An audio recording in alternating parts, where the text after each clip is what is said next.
Welcome into the Farzy Show, everybody, presented by the great people of Destination Retirement here at the Steven Singer Studios. And, of course, destinationretirement.com. Hope everyone's having a wonderful day. And, yes, not to freak anybody out, but I am live on this Thursday deadline edition of the Farzy Show. So welcome, everybody, and it's watching us live as the live episode drops live at 6 a.m. So welcome in, everyone. So much to get to today. As I said, it's the NBA trade deadline today.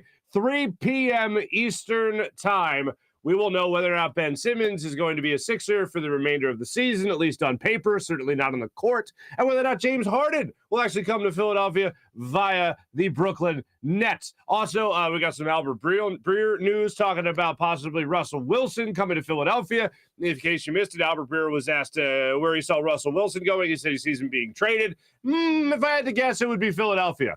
Interesting. And the Flyers, they're back from the All-Star break, and they won 2 in a row before the All-Star break, and then they lost the first game after the All-Star break, 6-3 to the Red Wings. We get those same Red Wings coming up on Saturday as they get a little home-and-home series with the Detroit Red Wings. So there you go. They lost yesterday, 6-3. But let's start it off with what everyone is talking about, and that is the NBA trade deadline, whether or not Ben Simmons goes to the Nets, and the Nets then in return send James Harden to Philadelphia. Here's where I am at with all this, and I'll present all the information, but I'm going to let you know where I'm at right now. I don't think the deal gets done. I would like it to get done. I don't think it gets done simply because the Nets are in a situation where they want to see if they can squeeze everything they can out of the last months of Harden, Durant, and, of course, Kyrie Irving there in Brooklyn. So that's where I think we're at right now. I think it's going to come close. Ultimately, I do not think it happens. We will hear from Michael KB. He is today's guest, Michael Kasky-Blomade. He will join the show today to talk about this deal. He'll give us his thoughts as to whether or not this deal actually gets done by the 3 p.m. deadline. We had so many people nationwide chiming in on this deal as to whether or not it's going to go down, what everyone's asking for, and some of the stuff that the Brooklyn Nets are asking for in return is ridiculous. They're in a spot right now where they know they don't have to trade James Harden. James Harden is going to leave at the end of this year. I think what the Brooklyn Nets ultimately want to do is say that they want a championship with Irving, Durant, and Harden. What they set out to do, what they acquired these guys to do, they actually accomplished that goal. They weren't wrong in doing it. They weren't wrong in forcing, putting together a super team. They want to just check the box that said, we did it too. Just like they did in Golden State when Durant joined the Warriors, even though the Warriors didn't need him. That's an argument for another day. Just like they did in Miami with LeBron, all that. Just like with LeBron and Anthony Davis when they won the championship in the bubble a couple of years ago. That, for me, is ultimately what the Nets want to do. They want to say they took their big three and they went on and won a championship. They're only going to have a couple of months to try to do that because there's no way James Harden is going to re-sign with the Nets. So the Sixers' mindset in all of this is, why am I going to give you Tyrese Maxey to then beat up on us for the foreseeable future? Why would I give you Matisse Thybulle for the foreseeable future to defend James Harden as his skills are diminishing as he's here in Philadelphia? Why would I give you even Andre Drummond this year so you would have another center off your bench? Why would I give you a lot more than I need to when I could just go and sign James Harden in the offseason? So what has to happen in the meantime is the Nets have to say, all right, what's the risk reward here? We get to say we're right, and we maybe get a few prospects in return, like a Tyrese Maxey or a Matisse Thybulle or somebody like that, and obviously Ben Simmons. We get to say we're right in the short term by holding on to James Harden, or we try to maximize whatever we can get when we could get nothing in return for James Harden if he is a free agent going into the offseason. So that's what the Nets are weighing right now, and the Sixers at the same time with Daryl Morey has to look at it as, why would I give you all this when I could get him for nothing, just money, and that's the only asset? Why would I give you all this when I could just get him for money in the offseason?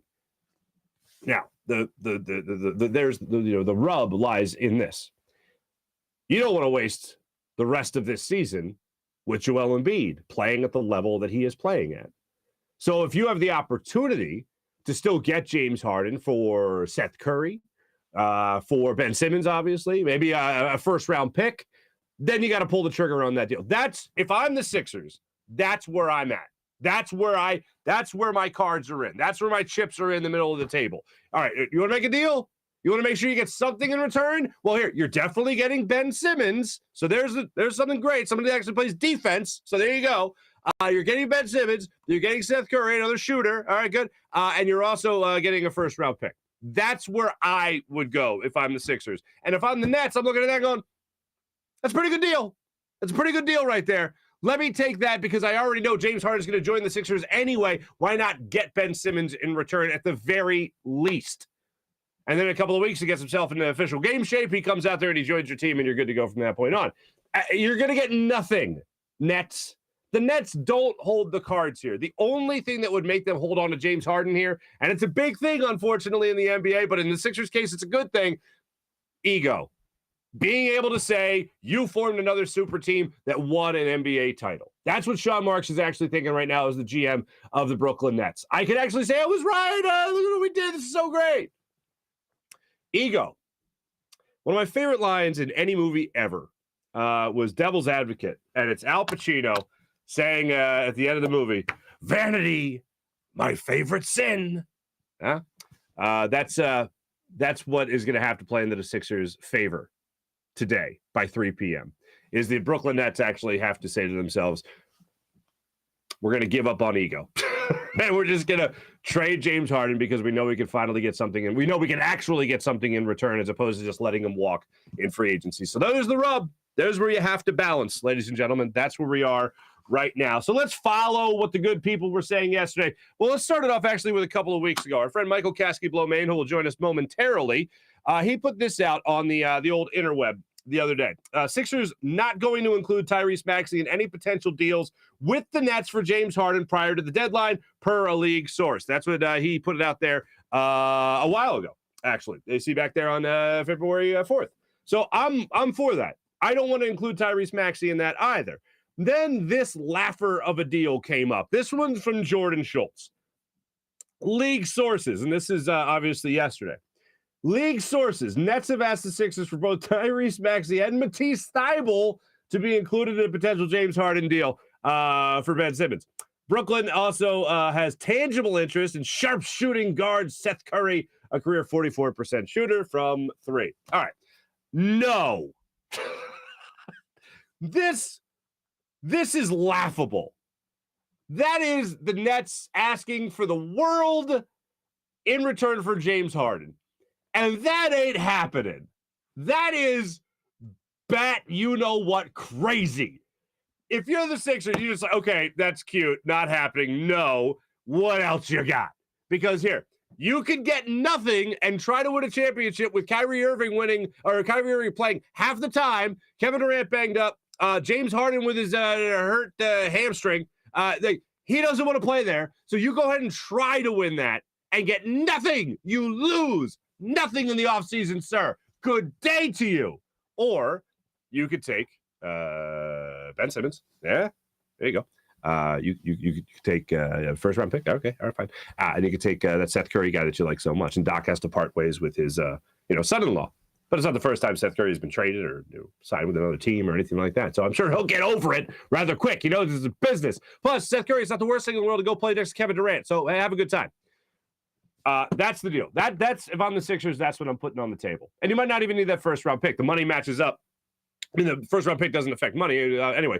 But when it comes to the idea of taking Ben Simmons and his contract and Seth Curry and that money, that would get a lot closer to where you need to be to get James Harden here in Philadelphia. So if I'm the Sixers, I feel like I'm holding most of the cards here.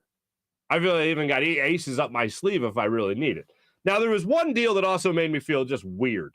All right. And this was out there. Now, this guy's reporting has been questionable. Jason Dubas. All right. Here was his update yesterday. Sixers have, again, refused to include Tyrese Maxey in any deal. Nets have countered with the asking price of Simmons, Curry, Thybulle, and Drummond. Andre Drummond. Sixers hesitant to include Curry.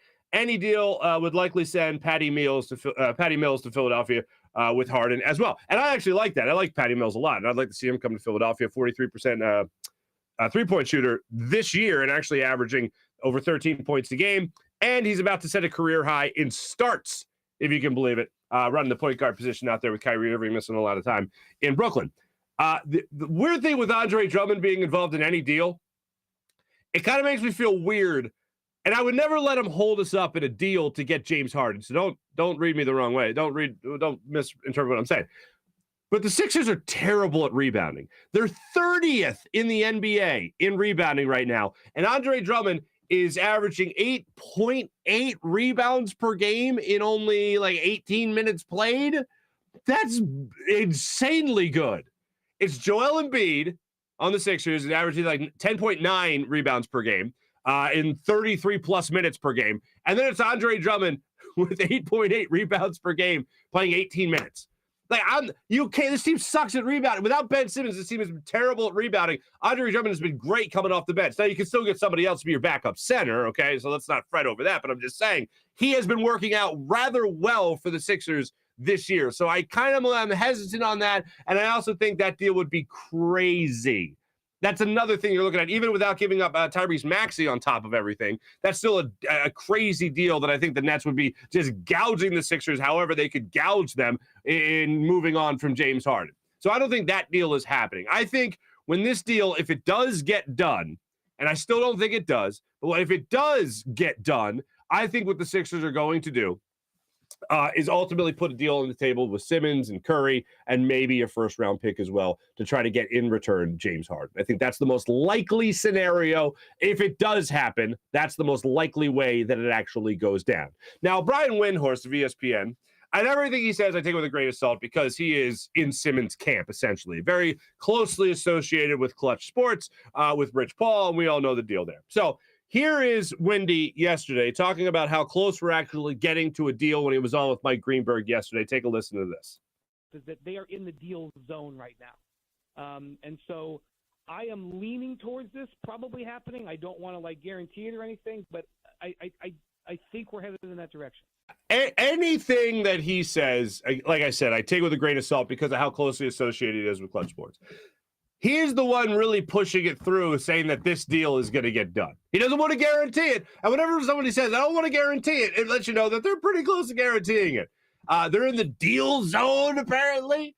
So that's where Brian Windhorst has him. Now, the other thing that kind of forces the Brooklyn Nets' hand in all of this is how disgruntled James Harden is in Brooklyn right now. So listen to this. This is Brian Windhorst when he was asked a question point blank by Mike Greenberg about whether or not James Harden is pushing for this. Listen to the response to the question. I left both in. I think I left the end of the question, but listen to how Wendy responds to Greeny. Do we know if this is what Harden wants? Do we know if this is what Kevin Durant wants? Greeny, yeah. I can't tell you how much James Harden wants this. Really? And because he basically, you got to be very careful using the Q word or saying whatever, but his actions over the last 10 days are basically a threat to the Nets. All right. I'll say it for a third time since I played these Brian Windhorst. Everything he says, you got to take it with a grain of salt. I can't think of a way to more dramatically portray the Nets have to move on from James Harden than James Harden is a threat to the Brooklyn Nets. He doesn't even hide it, and I give him credit for it. It's good for him. I hope everything he's saying is true because, folks, I want to believe this deal is getting done, signed, sealed, delivered. We're moving on. I'm just not buying it yet.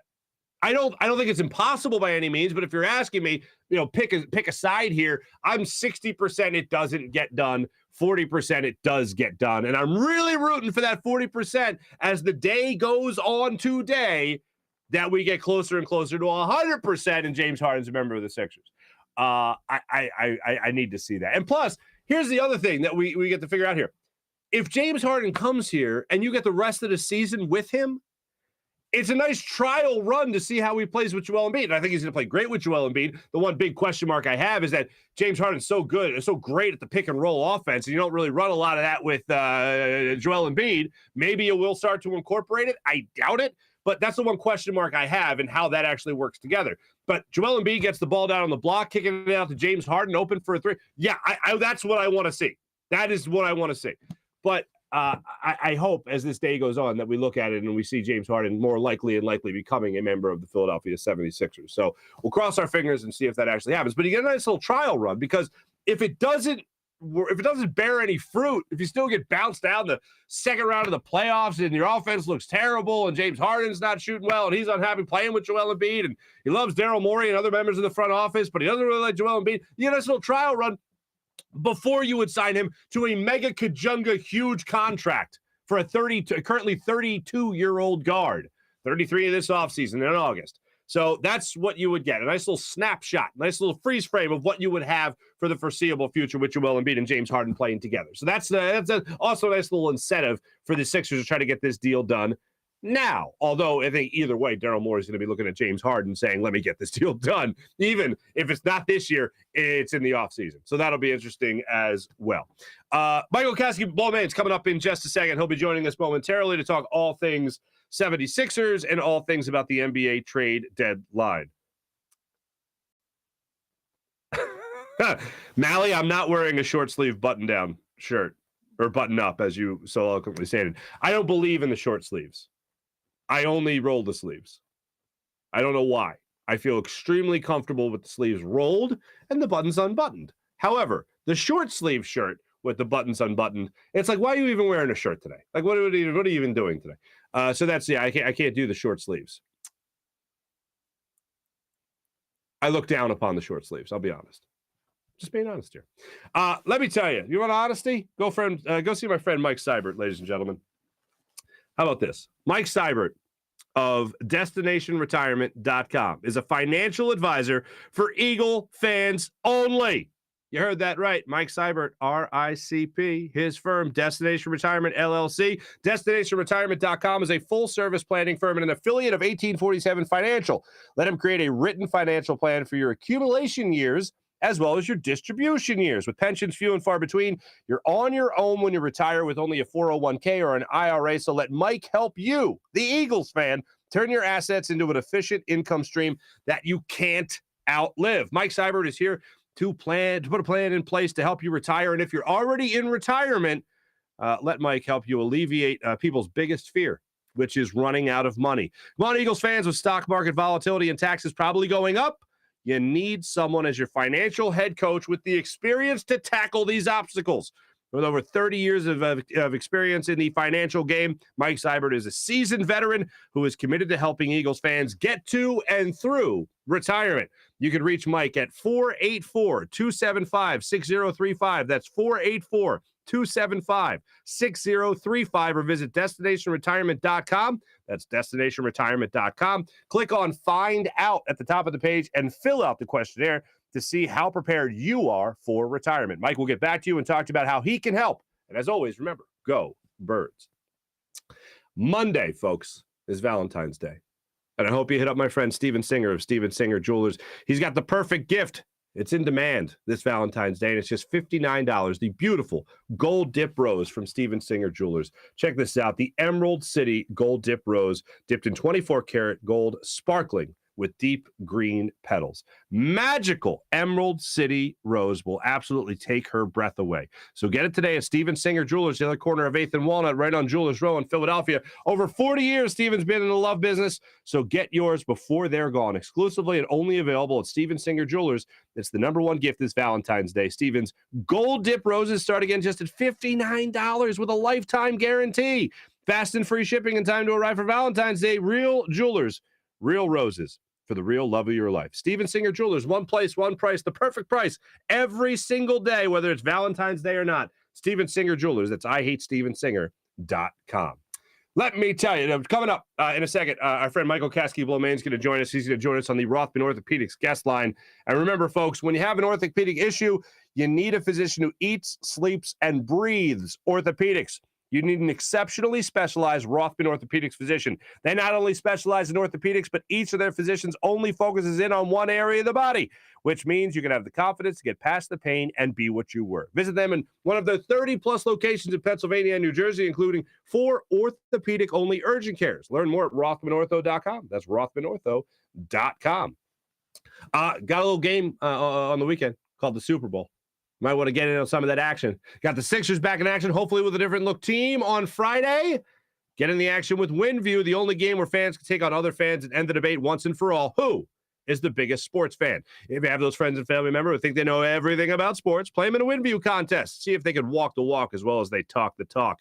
When you're tracking the games on Sunday, make sure you're doing it with WinView. It's not a sports book. It's not daily fantasy. It's a social gaming app where fans can take on other fans and win real money prizes for making predictions on the games that you love so much. And how about this? The people at PHL Sports Nation, they won the internet yesterday. Check out what they did here. Sixers Nation, part of PHL Sports Nation at phlsportsnation.com. Philly reporters, deal is unlikely, and that's Keith Pompey. Woj, they aren't even talking, because what do we know about Woj? Like, there is no movement. All right, that was a couple of weeks ago, but it's still funny to me. Anyway, Philly reporters, deal is unlikely. Woj, they aren't even talking. Windhorse, James Harden has threatened to quit the game of basketball tomorrow if he isn't a 76er.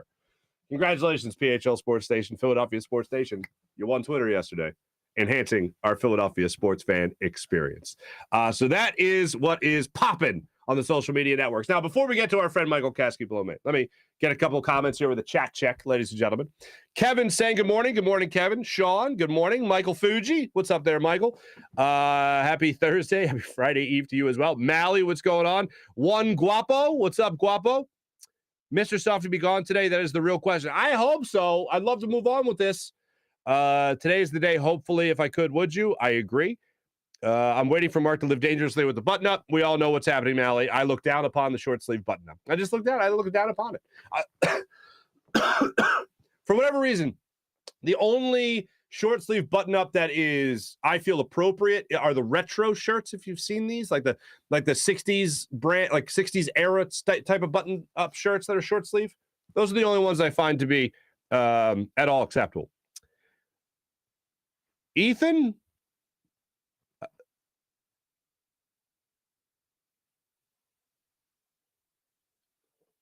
Ethan, I did not see that celebrity news. April, nice to see you. Mally, April, hello again. Okay, here's the celebrity news from Ethan. Did you hear the breaking news after confirmation of Machine Gun Kelly playing in Celebrity All-Star Game? Someone by the name of Slim Shady also listed himself in. Interesting. Oh, stop jumping around. Oh, there we go. Like physically jumping around, not you guys. I'm jumping around in the chat here. Haters gonna hate. Morning, people. What's up, Dan Schwartz? Guess there is only one going to talk about today. The Flyers. Yeah, Flyers 6-3 loss. Red Wings again on Saturday.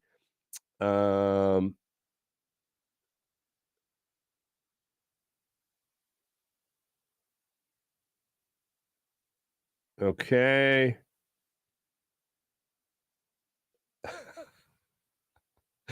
Brian Windhorst looks like Jonah Hill in that picture. Let's hold on. Let's look at it again.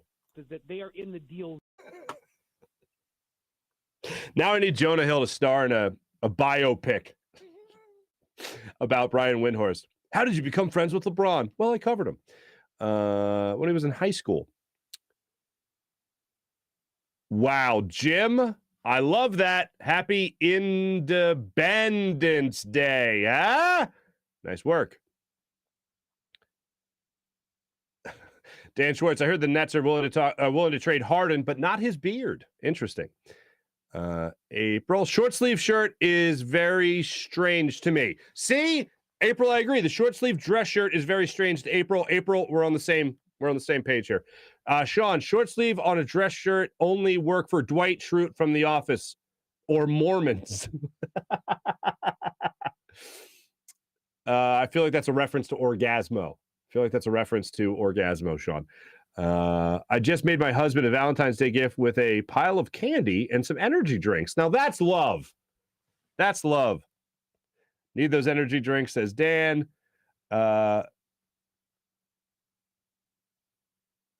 Wait, MGK is your guess, not MGK? What? What happened?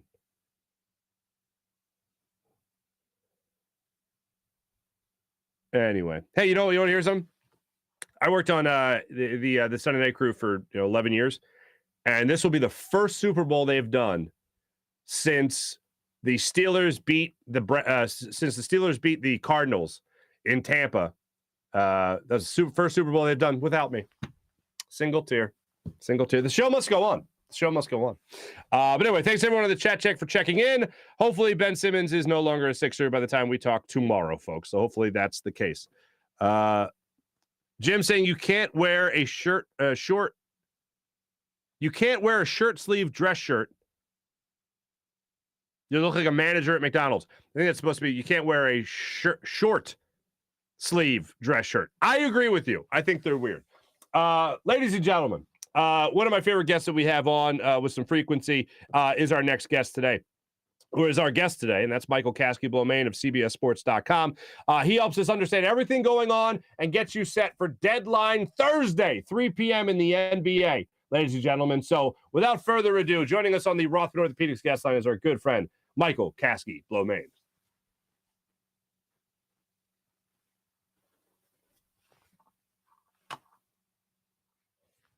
And joining us right now on the Rothman Orthopaedics guest line, our good friend, NBA insider, CBSSports.com, Michael Kasky-Blomain. Michael KB, as you might know him as well. What's up there, Michael? What's up, Marc? How's it going, man? It's going fantastic. Here's the thing. I don't envy a lot of writers whenever it comes time for a deadline, trade deadline, or your deadlines in general, because deadlines are weird. But anyway, when it comes to a trade deadline in the NBA, a lot of people are talking about James Harden and Ben Simmons. Obviously, there's a lot of stuff out there. The first deal I want to ask you about here is when it comes to Matisse Thybulle and Tyrese Maxey being involved in a return for James Harden. What do you make of that even suggestion that's out there in the reporting world? Well, I definitely don't blame the Nets for shooting for the stars and trying to get whatever they could get. I know, from a direct team source that Tyrese Maxey is basically just off the table at this point right now. They're not interested in parting with him, which, understandably so after how he's emerged this year. He's looked, great, still only 21 years old, obviously still on that rookie contract. And, I think really just starting to kind of scratch the surface of how good he could be. So, at this point, he's off the table. Matisse is a guy that, obviously they really don't want to have to part with, especially with, obviously Ben not being part of the lineup. Matisse has been there. Obviously, their number one perimeter defender. Their lockdown guy that they put on, another team's best player every night. So they do not want to give up Matisse at all. If it came down to it and he was the sticking point between them landing James Harden or not, I do think they would, be inclined to make that move. But, that's one of the things right now that's kind of holding a deal up from potentially happening is, how much would the Sixers include in addition to Ben Simmons?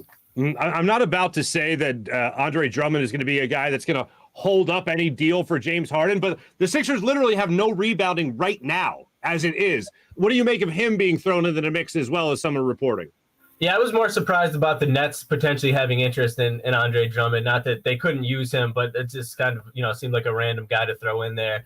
I do think if that was something that would help get the deal done, the Sixers could probably find another, not as, Andre's been great behind Joel, but the best backup he's had in his career so far. We said that about Dwight Howard last season.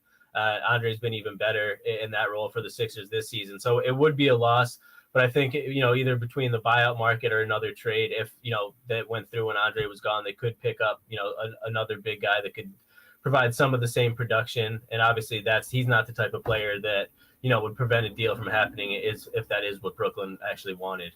I'm going to ask you the toughest question here, and I really do think this is the toughest one when it comes to Daryl Morey balancing trying to win right now and this year and not wasting this opportunity with Joel Embiid, and Daryl Morey also realizing he could possibly get James Harden in the offseason and not have to trade a lot for him. Not to trade anything for him, just sign him. So how do you balance that? If you're next to Daryl Morey, how are you balancing that? Yeah, that's I think the biggest thing with the Sixers right now, from what I've been told with the front office, is they really think they have a legitimate chance of landing James Harden outright this summer when he hits free agency. And if that's your thought, how much would you really be wanting to give up to get him for the rest of this season? But like you said, if they did add him for the rest of this season, you're talking about with him and Joel in an Eastern Conference that's pretty wide open. Mm-hmm. You would think they would have a really legitimate shot to make a run at a title, which is, obviously the ultimate goal of Morey and the rest of the front office. So I do think, like I said, it's a situation where they'd be willing to include some compensation, whether it was, maybe a Matisse, maybe Seth Curry or an Andre Drummond, Danny Green, probably a first-round pick or two to get the deal done. I think they just draw the bar at Tyrese Maxey because they look at that as a guy like, yeah, we would like to increase our title odds this year, but losing him would be detrimental long-term. I mean, James Harden's already 33 years old. Clearly, he's still very good, has a lot of basketball left in him, but not the guy that he was when he was, 25, 26, 27 in Houston, putting up, those MVP numbers. He's clearly on the kind of the downslant of his career. So I think the Sixers see Maxey as a guy that, they can build with and could take a lot of pressure off Joel as he continues to develop his game. So, I think anything's probably on the table, and except up to Tyrese is where they're like, nah, you know what? We don't want to do that. I also saw Patty Mills' name out there possibly being involved in a deal for the Sixers, and James Harden part of a package there in return from the Nets. Patty Mills have enough left in the tank to help the Sixers down the stretch as well? Yeah, I think so. Definitely. I think he could provide a similar thing to kind of what Seth Curry does. Probably not quite as prolific, but he's a great off-ball, guy to have around star players. When you have Joel, and if you get James too, obviously you want to give them as much space as possible. And Patty Mills is still a guy that defenses have to respect. He still can, knock it down from long range at a long clip. So that would be, if that was a thing that came true, that'd be a nice throw-in for the Sixers to kind of help offset some of the losses that they would probably incur in a trade.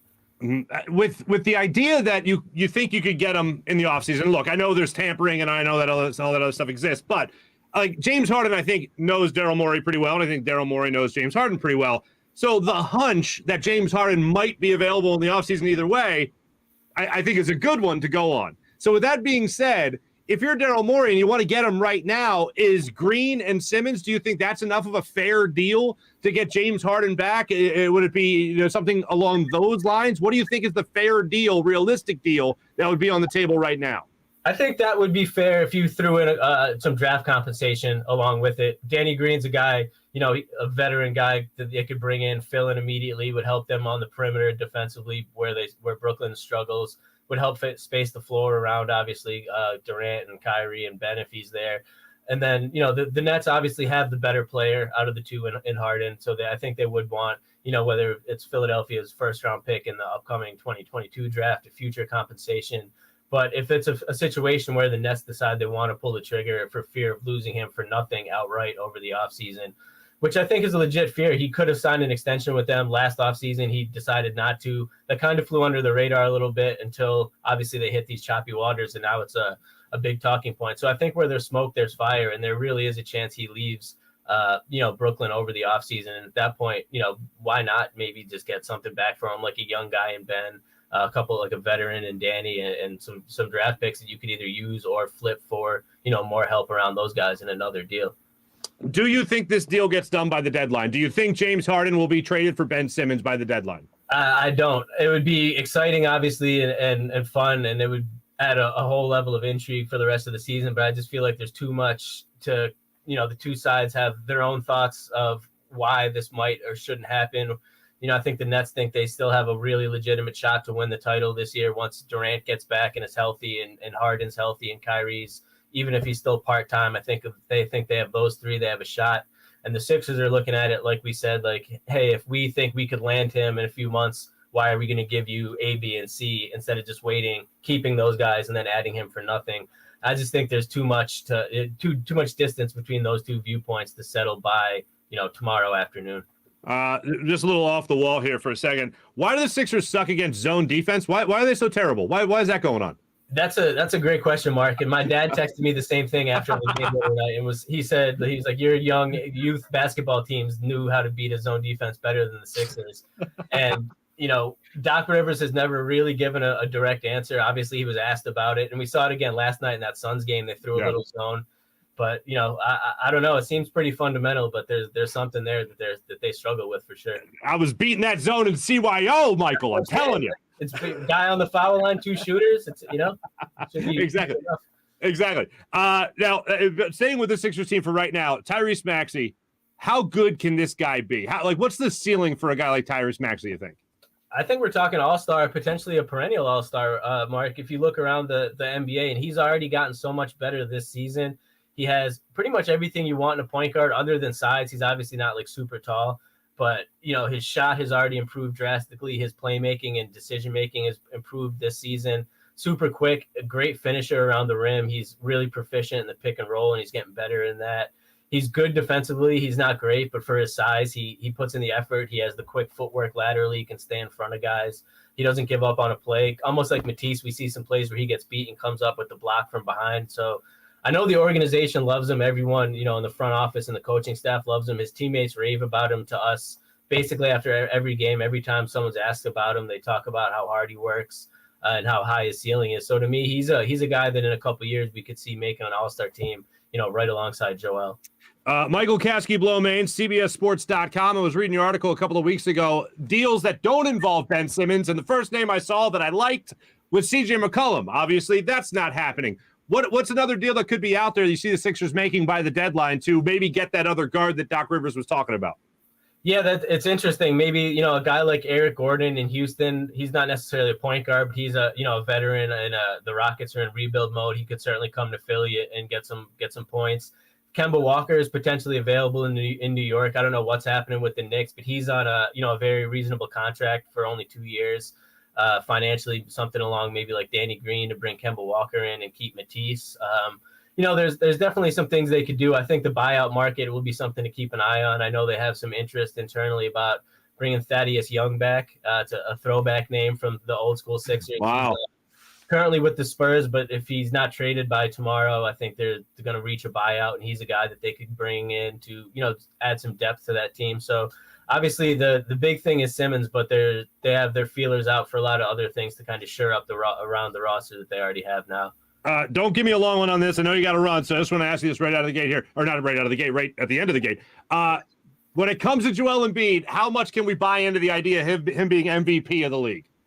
Absolutely. He's hands down MVP this year. It's all about health. As long as he doesn't miss, too many more games for the rest of the season, I think you could cash it for sure. Okay, good. I'm with you on that. Michael Kasky-Blomain, make sure you guys check him out. Of course, the real Michael KB on Twitter, as well as CBSSports.com. Make sure you guys are following this man and following his stories about all things 76ers. Michael, always great catching up with you, man. Thank you so much. You too, Mark. Thanks for having me on, man. Absolutely. Michael Kasky-Blomain joining us on the Rothman Orthopaedics guest line.